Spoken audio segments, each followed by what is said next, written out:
Hello everyone, and welcome to the channel. If you have ever wondered about real estate investing, but the idea of having to come up with a lot of money or doing huge renovation projects has scared you off, then you are in the correct location. Today, we're dissecting one of the easiest ways to get into it, real estate wholesaling.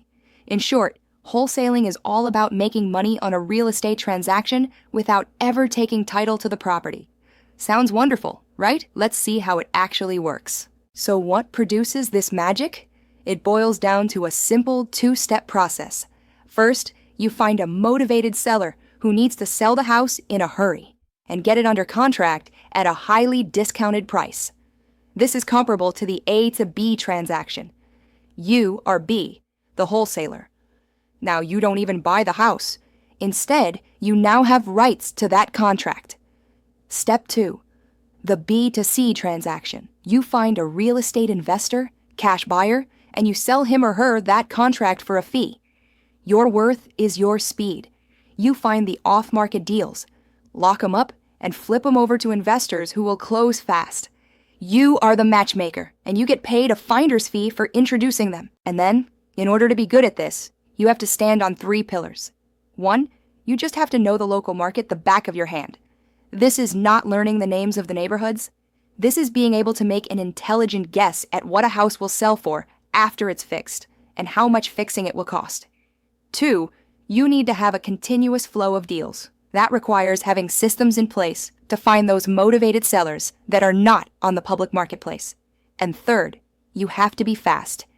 Now that you've got a property under contract, you have to be great at quickly finding a cash buyer to take that contract off of your hands. The company is getting more professional, so you need to be a good deal analyst, not just a middleman. It's really quite important that you realize how wholesaling is different from other real estate methods. Let's get that out of the way. You're the facilitator of the deal as a wholesaler. Your income comes from that assignment fee we talked about. The risk is smaller, you don't need much capital, and your per transaction profit margin is smaller, but you can get through a large number of them within a short time. Now, compare that to a flipper. A flipper will actually buy the house, do some repairs, and then sell it. They've got much more risk and need a lot of cash, but their profit per property is much higher. And then, there are real estate agents who have been licensed. They're either representing the seller or the buyer, they're getting paid on commission, and while they have less money at risk, they have to work under strict rules of licensure. So, wholesaling is sort of in a category all on its own. This second concept is the absolute legal foundation of wholesaling, and it's equitable interest. This is the legal terminology that allows for one without a real estate license to lawfully transfer rights to property. Here's how it works. When you sign a purchase agreement with the seller and pay a nominal earnest money deposit, you do not get the deed to the house, but you get something powerful. You get equitable interest. This is a legal entitlement to control the fate of that property. That signed document is now your core inventory. It's your property that you can then resell to another consumer.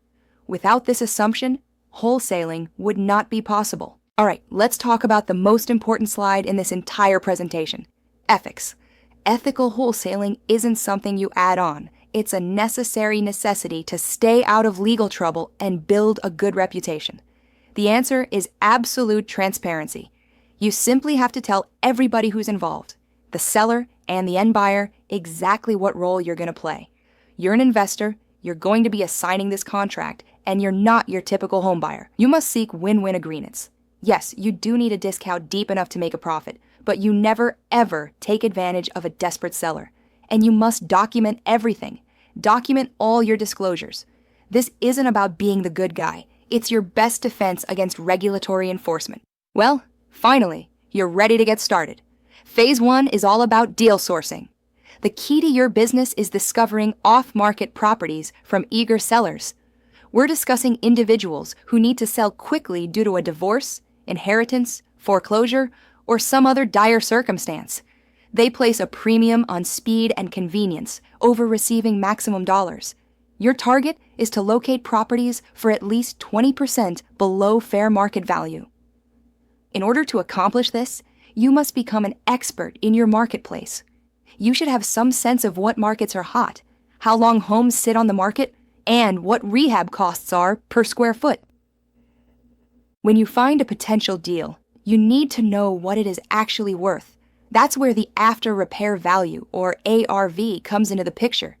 The ARV is your estimate of what the property will be worth after everything has been fixed and remodeled. How do you calculate the ARV? You look at comparable sales, or comps. These are recent sales of similar properties in the area, the same size, condition, and location as what your property will be like once it's remodeled. You must use verifiable, factual information here. If you're creating phony comps to inflate the value, you'll lose all your credibility with your cash buyers, and the deal will fall through. Your reputation is riding on this. The most important math you'll ever perform as a wholesaler, calculating your maximum allowable offer, or MAO. This is the level flat maximum you can offer the seller to make the transaction still worth it to the end buyer. You derive it from the ARV. The formula is MAO equals ARV minus rehab costs, minus fixed costs like taxes and closing costs, minus the end buyer's target profit. Let's provide an example. If your ARV is $250,000, repairs are $40,000, fixed costs are $20,000, and your buyer wants a $50,000 profit, your MAO is $140,000. You cannot offer a dollar above this. Sticking to this formula protects your buyer's profit and enables you to sell the contract. Phase 2 is when you make it official. You use a purchase and sale agreement, or PSA. This is the writing that obtains your consent and grants you that fair interest we've spoken about. This agreement must be foolproof. It needs everything it should have: names, legal description of property, amount paid, and earnest money provisions. But for a wholesaler, there are two absolutely critical ingredients.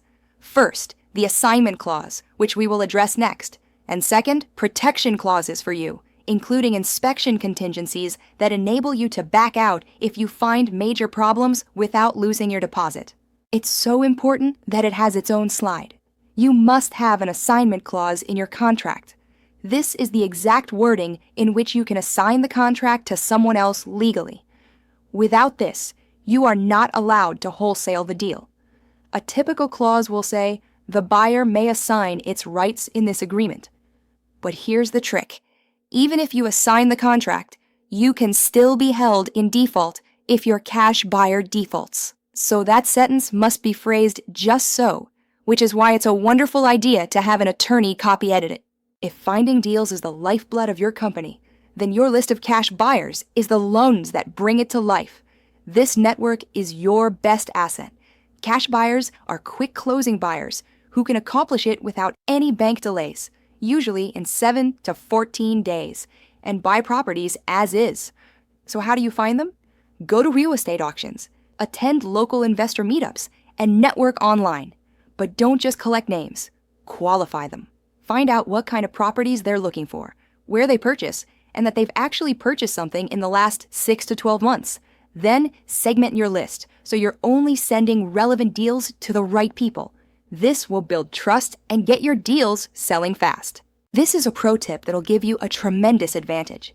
Make the most out of your cash buyers' purchasing power. You need to ask your serious cash buyers for a new proof of funds letter every 30 days. Why? Because when making an offer to a seller, you can show them that you have a verified cash buyer waiting. This makes your offer highly powerful and credible compared to someone who will need a mortgage. It also helps you to negotiate a lower earnest money deposit, minimizing your risk in case something goes wrong. As soon as you have a property under contract, the marketing clock starts. You need to market your contractual interest to your list of cash buyers on a professional deal sheet. It's like a prospectus for the deal. It must immediately show the three most important figures: the ARV, the estimated repair expenses, and the total purchase price that they will be paying. Your package must offer comps to justify your ARV, repair estimates in great detail, and good quality photos. Remember, you're strategically selling the contract rights, not the property itself, which is a relevant legal distinction. And that is a legal distinction that takes us to marketing compliance. This is a big deal today. It is illegal in all but one state for an unlicensed person to actively market a property in which they hold no interest. So, your marketing must always make it clear that you are selling your assignable rights under a contract. You are not marketing the house for sale. Everything your emails and messages talk about is this investment opportunity in the contract. As soon as your deal sheet is assembled, act quickly. Get on the phone with your top 3 to 5 buyers and set up walkthroughs in 24 to 48 hours. Speed is your buddy. You've got a buyer. And finally, for the final stage, you must determine how to close. You have 2 general options. The first is the assignment method. This is simple and cheap. You just execute an assignment agreement, transferring your rights to the cash buyer. There's just one closing. The downside? Everyone knows your profit. The seller and buyer know exactly how much you're making. The alternative is a double close. Here, you actually buy the house from the seller and resell it to your end user a second later. It's 2 separate transactions. It's more involved and expensive because you have 2 separate closing fees, but your margin of profit is all private.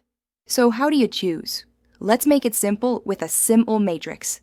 If your profit is small, under $15,000, and time and money are important, employ the assignment method. It's simple, fast, and cheap. But if your profit is big, over $20,000, or if you reside in a state that restricts assignments, use the double close. Yes, it's more complex and costly, but it protects your profit from disclosure. Take the extra cost, an insurance premium, to protect your reputation and your relationships. You have to know the rules of the game. Wholesaling regulations are changing quickly, and they vary immensely by state. For example, South Carolina might require you to be licensed as a real estate broker. Oklahoma and Arizona prohibit you from advertising property you don't have an interest in. Illinois and Kentucky force you to double close. New York and North Carolina restrict how you sell. That's why you can't work in a bubble. You must be a compliance expert first and a deal maker second.